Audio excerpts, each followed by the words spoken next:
Hi, everyone. Welcome to the Our Hearts at Home podcast, where we talk about trusting God in the midst of suffering. We're your hosts, Gary and Laura House, co-founders of the Our Hearts at Home ministry to bereaved parents.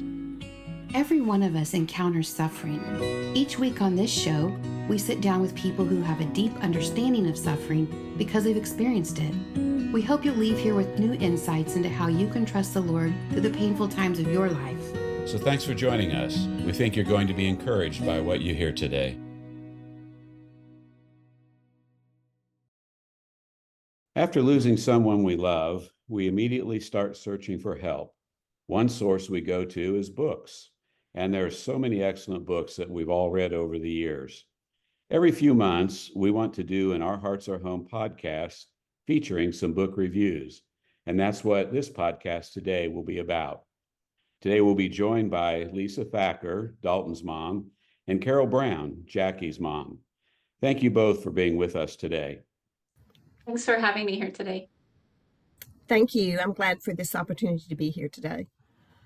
Well, we've all chosen a book to give a quick overview of today, and we hope that our listeners will glean some new insights as well as be prompted to order these books to read on your own, actually. Two of the books that we're talking about today are offered as online book studies with Our Hearts Are Home. So maybe some of you will also want to join us there. So Lisa, would you like to start off today? Sure. So I'm going to start by talking about Dark Clouds, Deep Mercy, written by Vroegop. This book was recommended to me quite a while before I ever read it. It was one that I think maybe at a retreat, I think some people had recommended, and just some of the different podcasts I had listened to. And I just kept, thinking, oh, I need to read that. I need to read that. And then when I finally read it, I just wish that I had so read it before. This book has literally changed my prayer life after the loss of my son. So some of the main points that I just want to go ahead and cover are just some things that I really appreciated about the book. One is that the author just really writes from an authentic point of suffering. He has experienced suffering in his own life, so he didn't just write as an expert. He wrote with authenticity and out of his own need or necessity to learn how to lament. Another thing that I appreciated was that he gives a lot of definitions of lament, but they aren't just, your typical dictionary definitions. They're more practical definitions that also include why we need to learn how to lament. So two of that I just picked out was one, he says that lament is the path from heartbreak to hope. And then another example was lament is how we bring our sorrow to God. Without lament, we won't know how to process our pain. And those were just two really good examples of definitions he gives, but the book is full of lots of definitions. Another thing that really stood out was that he really just reminds us that we are encouraged and even invited to lament, that lament is a gift sort of a language that God gives us. I remember I used to think that, when I would read in Psalms and you would read what David was saying, and I would think, how can he say those things to God? How dare him? And I realized after reading this book of how we are invited to say those things because it's what we're feeling. He points out that 1/3 of the Psalms are actually laments, which just proves that, yes, God put those in there for a reason. As a teacher, the how, we hear about the why to everything. Why do we need to do something? And Mark covers that a lot. Why do we lament? But he just really digs into how do we lament. And so there are 4 steps to lament, and he goes really in detail into what does each step look like? What does it sound like? He gives biblical examples of lament. He gives his own personal examples of some laments that he has written. But I just really appreciate that I don't have to leave the book just wondering, now how do I lament? He teaches you, how do you lament? And so you walk away knowing the why and how do you do it? So that was really important. And then I also, the last thing that I just really appreciate is, I think it's so easy as Christians, we think that we have to put on that smile even when we're suffering.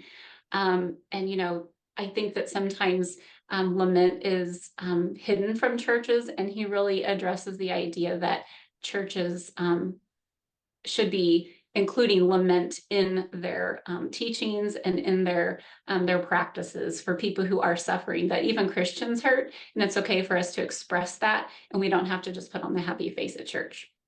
Pain has a way of awakening us to our need for God's help. It shines a spotlight on our powerlessness to control everything. These petitions are prayers of faith anchored in what we believe about God.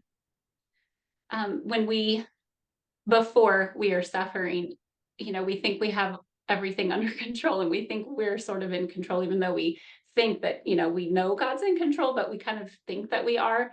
And when you suffer a tragedy or a horrible loss, such as ours, you're out of control. Like, everything's out of control. You have no power. You realize that you're kind of at the end of yourself. And so lament is a way to say to God, you know what, I'm done. I cannot do anymore.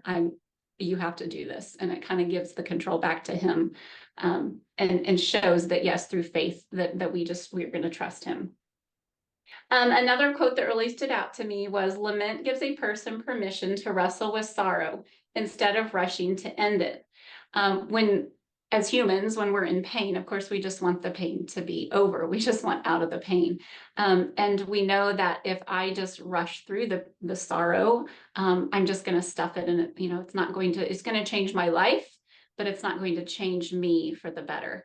So I have to walk through that and wrestle with that. And God does that with me through my laments. So kind of in addition to that, my unresolved circumstances, we will never know why our son ended his life. We will never know that, or the why. So I have to live in those unresolved circumstances, but lament helps me trust God in the midst of those unresolved circumstances. I want to just talk about a couple of key takeaways that I've really been able to apply in my life through this book. So the major one that is the absolute top above everything else is that God invites us to lament to him, to bring the hard questions to him, to bring our frustrations. He knows our doubts. He knows our questions. He knows our wonderings. He knows the complaints that we have, but he wants us to bring them to him. He can handle them. It's a language that he gives us, as I said before, as a gift. And he takes those things that we bring to him, and that's how he knows how to comfort us, because we're speaking to him, telling him what we need. And so he comforts us in that way through that. And I can take all of those questions that I have and I can just give them to him at the foot of the cross, and they're sort of off of my chest. Another one that has really been a takeaway for me is that lament gives me courage to hope again. So tragedy, pain, and sorrow make us feel hopeless.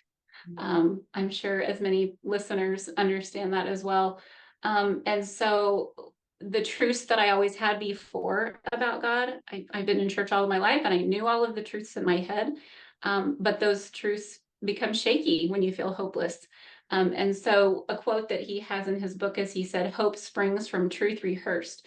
So when I can rehearse those truths over and over in my laments, in my prayers, when I'm praying to him, but I know this to be true about you, God. I know you're good. I know you're faithful. I know you're going to be with me. When I can repeat those and rehearse those, it helps that hope.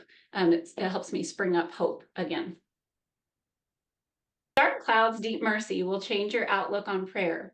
Your prayers will no longer be guarded, censored, and limited to the praiseworthy things you think God only gives you permission to pray.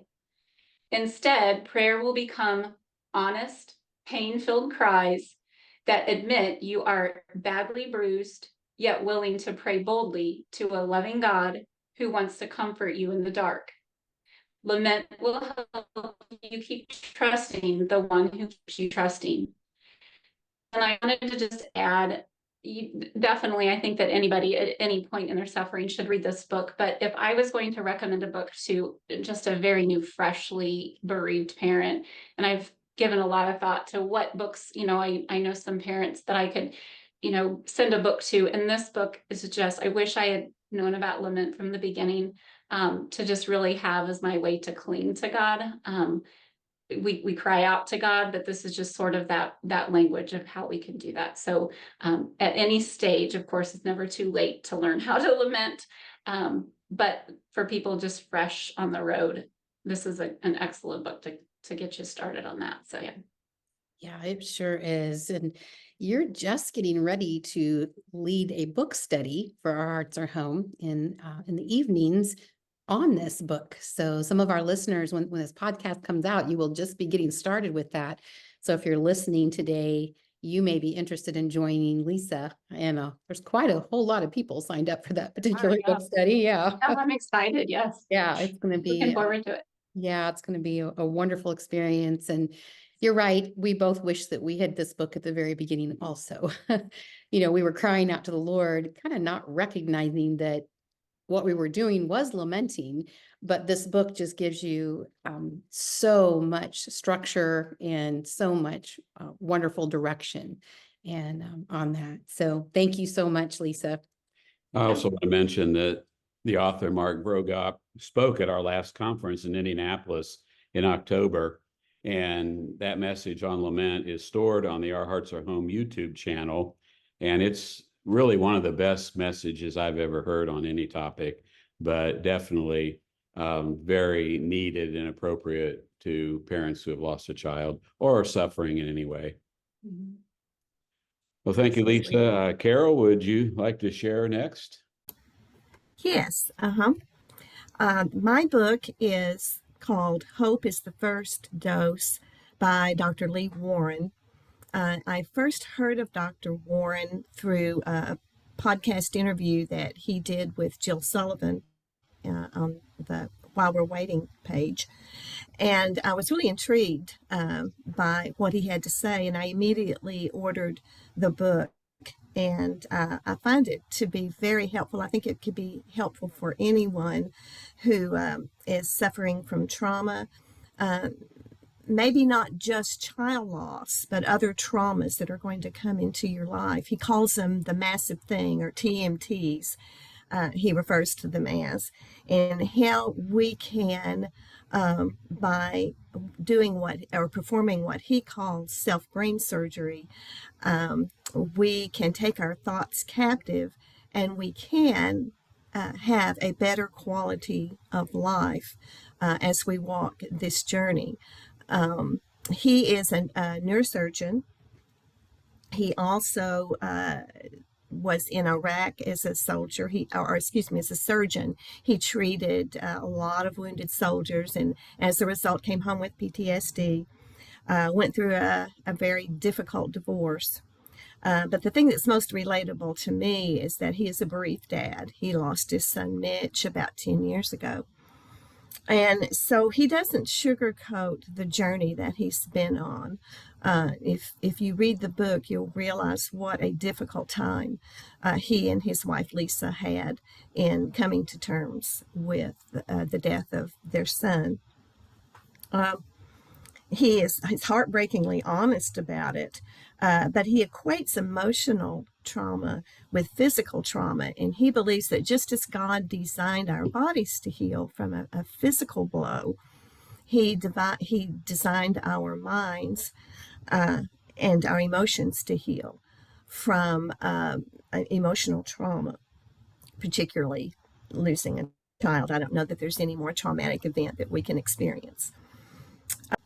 He actually has 4 categories of people that he has come into contact with over his years of practice. He's treated hundreds of patients. And he calls the first group the untouchables. When the massive thing comes, they seem to be bulletproof. They start high. They found out about their troubles, but they never wavered in their faith, happiness, or their relationship with people or God. I think those people are rare. I think they're sincere. I think they're sincerely hurting. Their faith is at a level where they pretty much stay the course. And he's graphed these particular reactions, and as far as quality of life goes.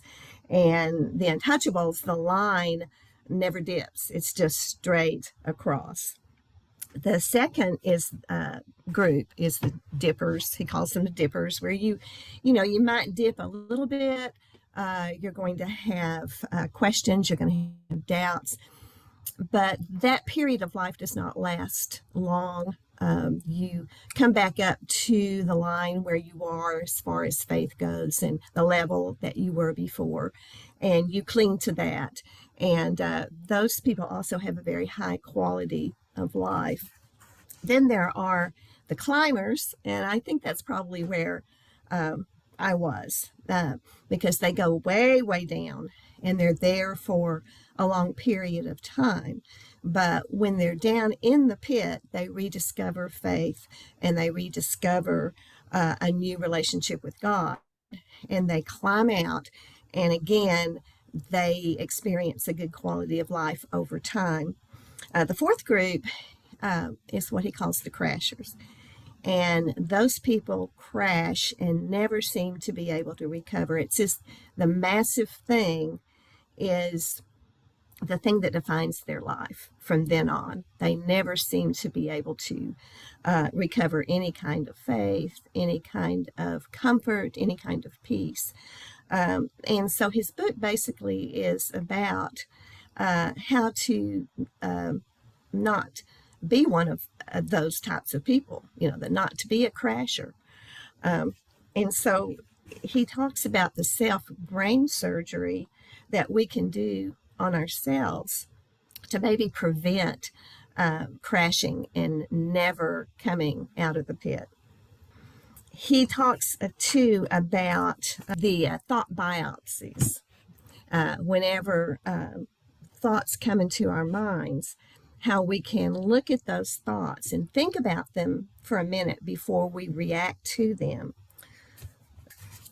He gives an example. He said, I thought, and this is concerning his son Mitch, said, I did something wrong, or he would be home with me, he would have been home with me that night.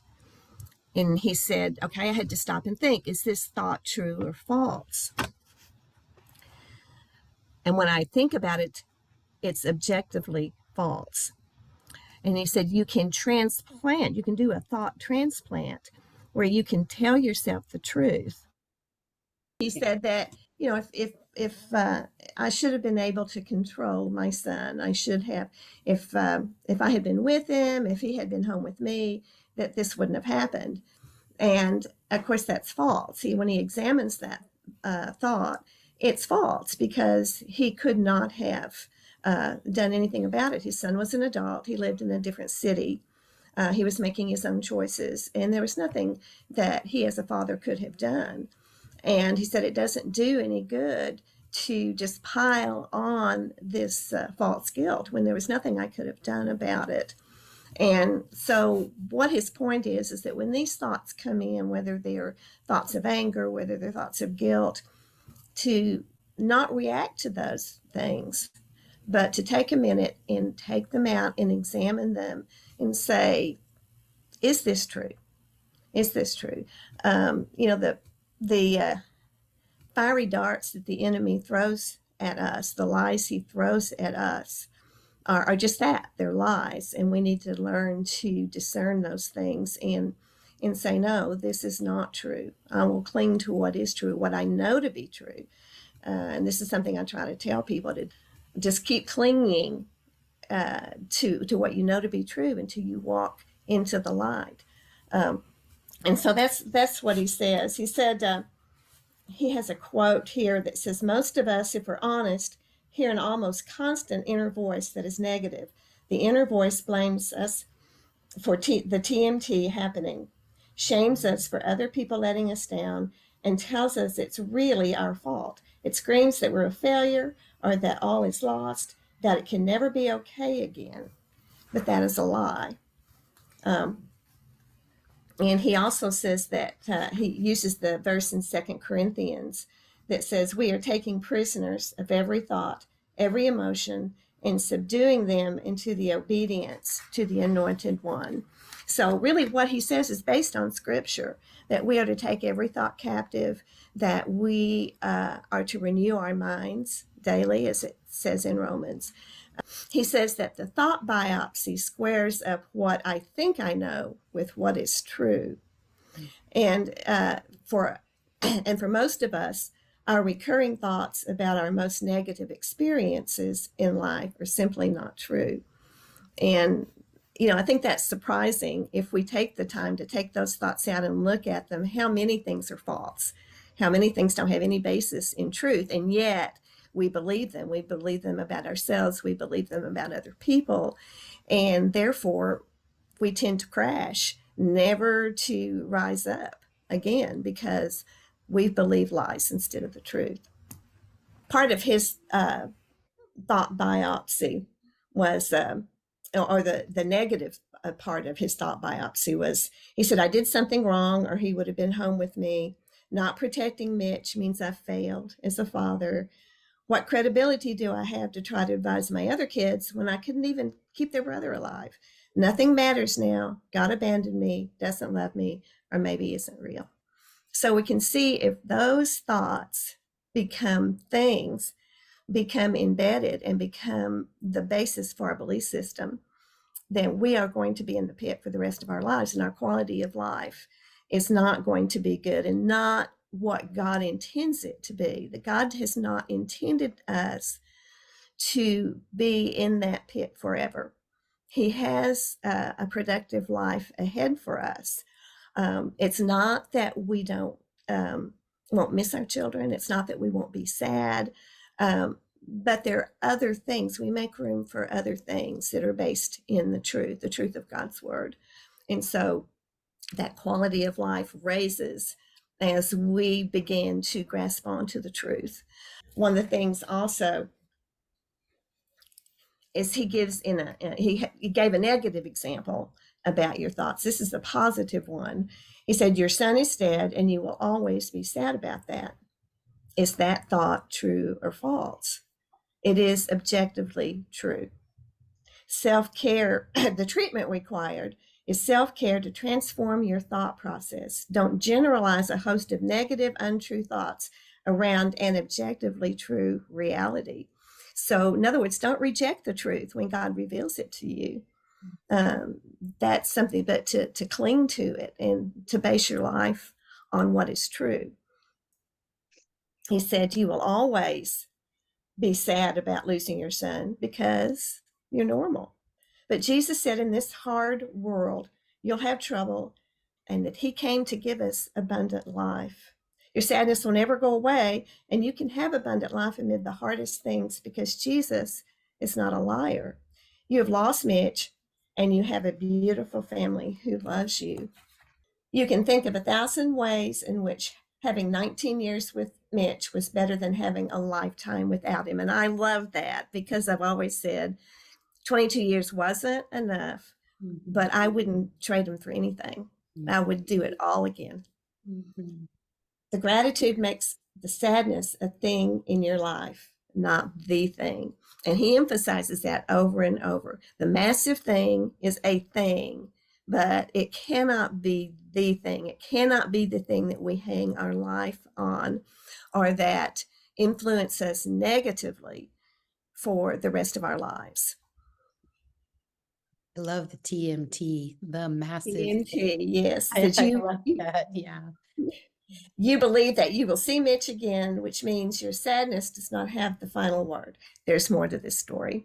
So that looking ahead instead of constantly looking backwards.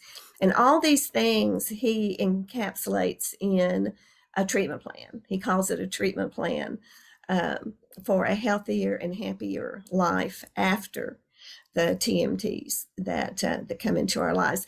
He also says, I'll make this one last point, he talks about prehab as well. And the prehab happens in the early stages of the TMT when he talks about the swelling, just as there's swelling in a physical injury, there's swelling and pain when we lose our children.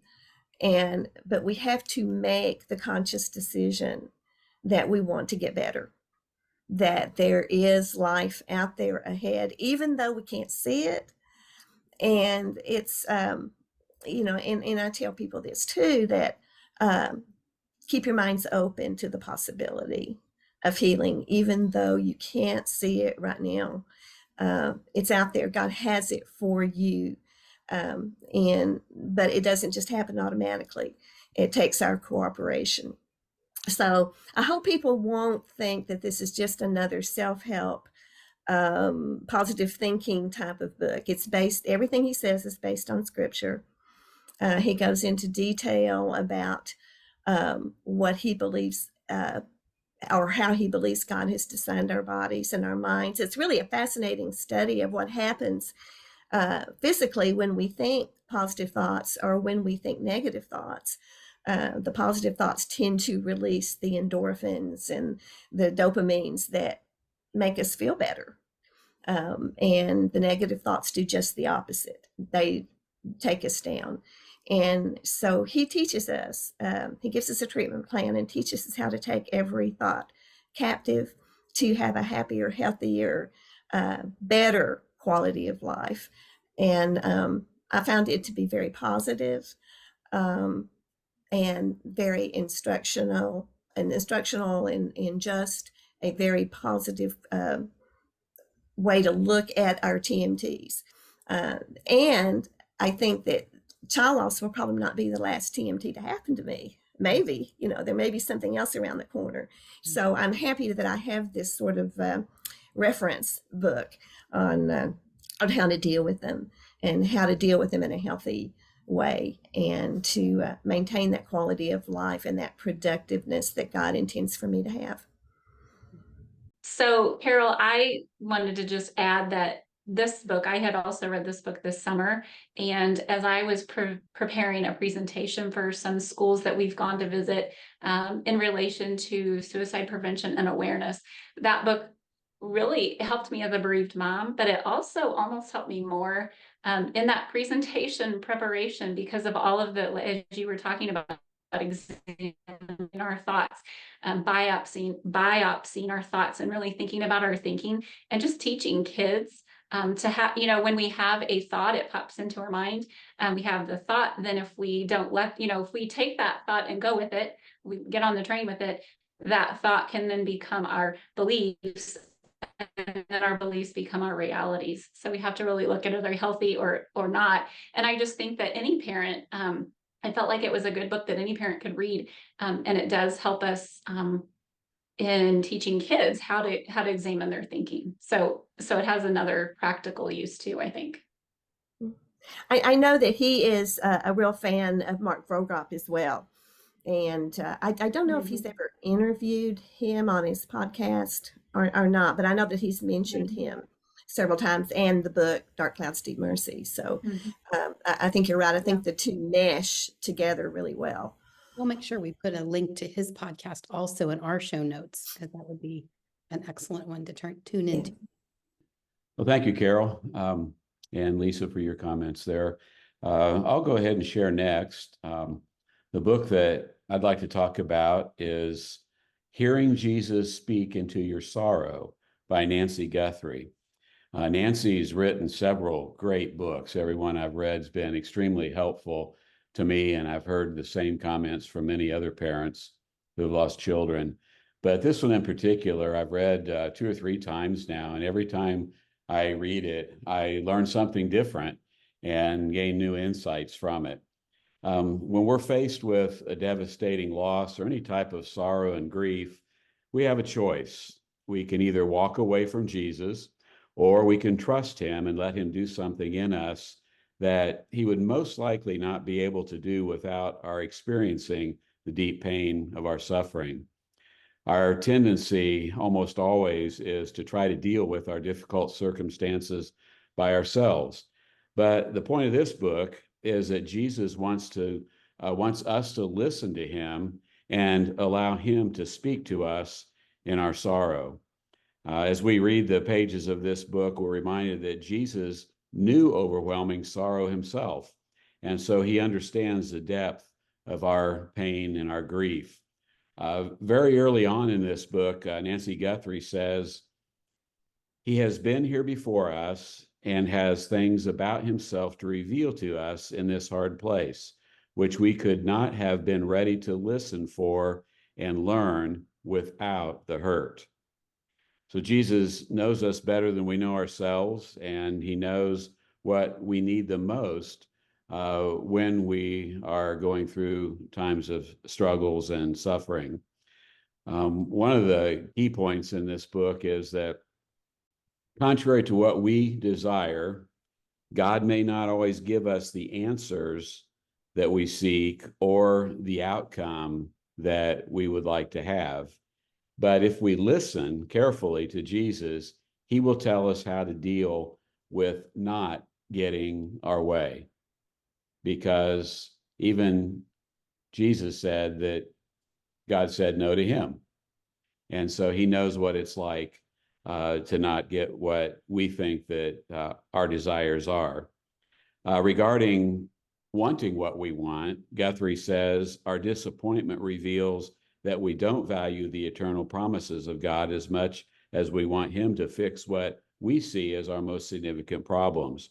What we want from him is to give us everything that he has promised us here and now. We think that physical life on this earth, the length and the quality of it, is of ultimate importance. And we have a hard time grasping the significance and the reality of the life to come. So when we question why God allowed our tragedy to happen, when we wonder, which we often do, if he really cares, when we feel that he's not near to us or that he didn't answer our prayers, reading this book makes it very clear that Jesus will speak to us in a way that provides insight and understanding at the time that we most need it. And as we listen to Jesus speak into our sorrow, we will clearly see that there's a purpose to our suffering. As Guthrie says, there is power in weakness and in brokenness. One of the many takeaways for me after reading this book is that Jesus may not give us what we want when we want it. He may not provide healing, for example, but he always responds by giving us himself. And that's what we should really be seeking, not the things that we're asking for and think that we need, but we should always be seeking Jesus himself as we work through our grief journey and experience our pain and our sorrow. And so I encourage anyone who's dealing with the loss of a loved one or any type of grief and suffering to read this book.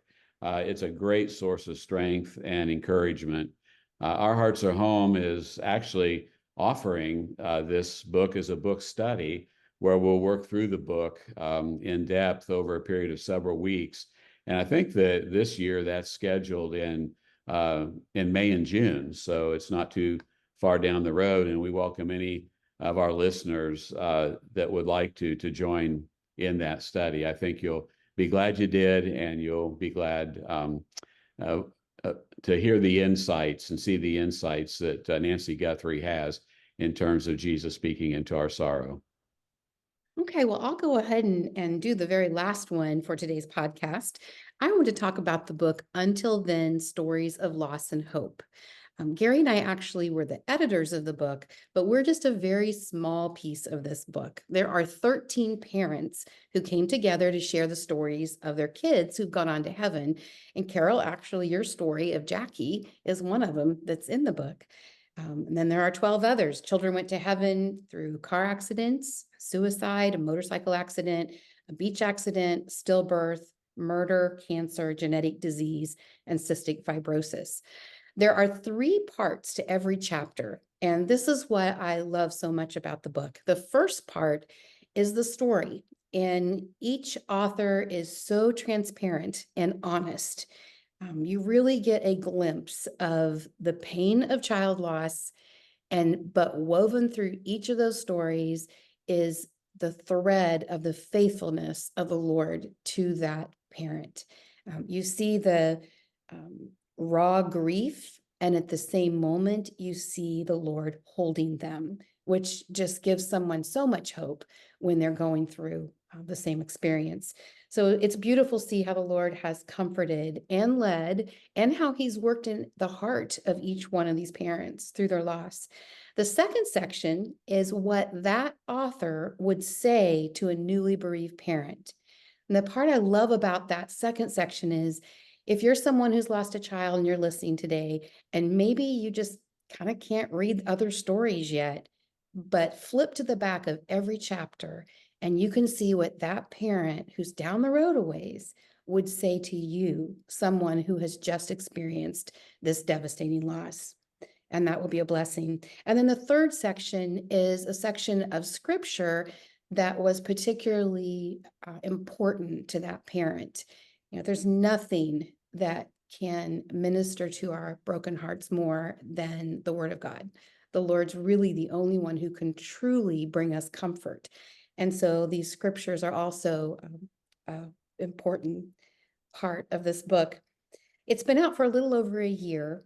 And when I read the reviews online and just from hearing what people have said, two categories of people have read the book, those who have lost kids, of course, and those who haven't. But the bereaved parents have said that for them, they realize they're not alone. It's very helpful for them to hear the words of other parents to see this is normal, this is how they felt, this is how I'm feeling. And then also to see that there's hope. And as I keep working through grief, as I keep going through this journey, the Lord is right there with me and there is hope. And so then also the people that have not lost children that have read the book have told us, and we've gotten some reviews online as well, that for the first time, they have a glimpse into what a bereaved parent friend has experienced. And that has been a real eye-opener for them. And they feel like it's helped equip them to better comfort that friend. So I wanted to end with just a few quotes from a handful of the authors.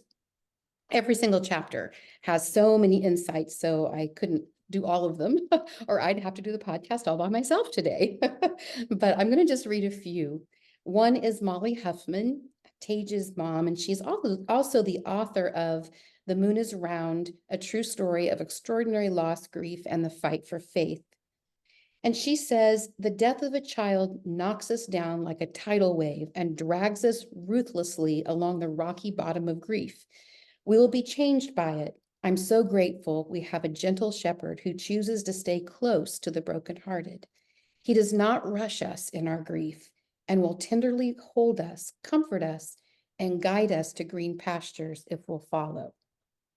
Another one is Rhyl Venning, Carrie Lee's mom. She's also just published a book, Sunlight on the Ocean, about Carrie Lee's life and her own journey of grief. And until then, Rhyl says, heaven now shapes the way I live in a far more tangible way than ever before. Living without Carrie here is hard, but I can do hard knowing that one day I'll see her again, hold her again, hear her infectious laughter again, and run my fingers through her wild curly hair again. And this time I'll never have to say goodbye. Melanie DeSimone is a blogger that many of us really appreciate her insights, and she blogs at thelifeididn'tchoose.com. She says, I would never have chosen this life as a bereaved parent. Who would? But I have come to recognize that my brokenness provides a unique opportunity to showcase the power of God's sustaining grace and strength. What he has done for me, he will do for any heart who turns to him. Two more quick ones here, if we have another moment. Jill Sullivan is the co-founder of the Why We're Waiting Ministry, and she gives an illustration about the grief journey. And I just wanted to read this. It's a couple paragraphs, but I think it's will be useful to everyone today. She says, when grief is new, it's like an enormous boulder that you carry around with you. It's so big, the only way you can carry it is right in front of you. And because it's so large, it takes every bit of your attention. You can hardly see around it, and the weight of it makes it hard to even take a step forward. Everything in your life is consumed by the size and weight of this boulder. It feels like the boulder might completely crush you, and some days it does. Over time, the amount of time is different for everyone, and as you lean on the Lord for help, the boulder gradually becomes more like a toddler that you carry around on your hip. It's not quite as heavy, but it's still cumbersome, and like all toddlers, can be pretty demanding, requires a lot of energy to carry. But at least you can see what's ahead of you. It's a little easier to walk forward, and most of the time, you even have one arm free. Finally, over time and with God's help, the toddler becomes more like a backpack. It's still there. It's still heavy. You'll never be unaware of it, but it's manageable. You can live life wearing a backpack. And then the final one I wanted to mention was from Deon and Laurette Hanekom. They live in South Africa, and their son Dwayne went to heaven from a beach accident. And they say, the longing for our loved one who passed away will always be there, and they will always be part of our lives. The wound will heal with time, and we learn to live with the scar. It will always remind us of how God's grace carried us through the darkness.